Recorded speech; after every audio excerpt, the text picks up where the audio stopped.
ক্ষণস্থায়ী পৃথিবী মুমিন বান্দার জন্য পরীক্ষার মতো। পরকালে সফল হতে অবশ্যই এই পরীক্ষায় সফলকাম হতে হবে।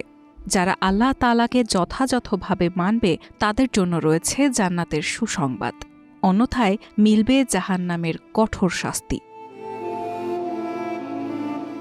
তিরমিজি 1072-এ হজরত আবদুল্লাহ ইবনে ওমর রাদিয়াল্লাহু আনহু বলেন, রাসূলুল্লাহ সাল্লাল্লাহু আলাইহি ওয়াসাল্লাম বলেছেন, মারা যাওয়ার পর মৃত ব্যক্তির সামনে তার মূল বাসস্থানকে তুলে ধরা হবে। সে যদি জান্নাতি হয় তবে জান্নাতের বাসস্থান পাবে, আর যদি সে জাহান্নামী হয় তবে জাহান্নামের বাসস্থান পাবে। পরে বলা হবে, এই তোমার স্থান। অবশেষে আল্লাহ তাআলা তোমাকে কিয়ামতের দিন উত্থিত করবেন।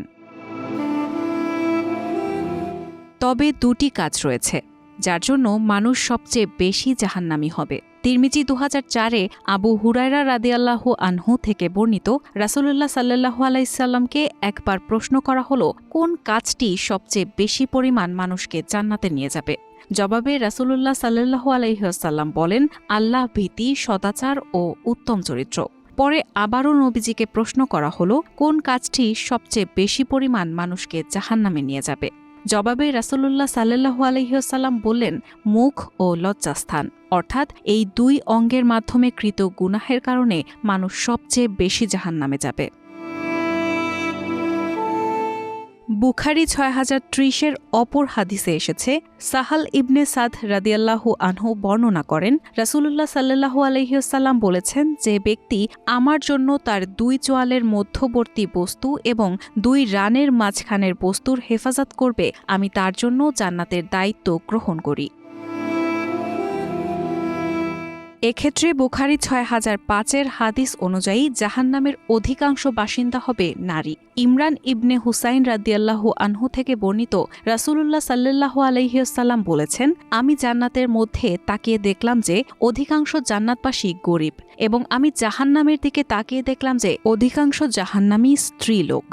হজরত উসামা ইবনে জায়েদ রাদিয়াল্লাহু আনহু থেকে বর্ণিত, মুসলিম 6686-তে এসেছে, রাসূলুল্লাহ সাল্লাল্লাহু আলাইহি ওয়াসাল্লাম বলেছেন, আমি জান্নাতের দরজায় দাঁড়ালাম, দেখলাম অধিকাংশই যারা জান্নাতে প্রবেশ করেছে তারা মিসকিন, আর সম্পদশালীরা বন্দী অবস্থায়। যারা জাহান্নামী তাদের জাহান্নামে নিয়ে যাওয়ার নির্দেশ দেওয়া হলো। আমি জাহান্নামে প্রবেশ পথে দাঁড়ালাম, দেখলাম যে অধিকাংশই যারা জাহান্নামে প্রবেশ করেছে তারা নারী।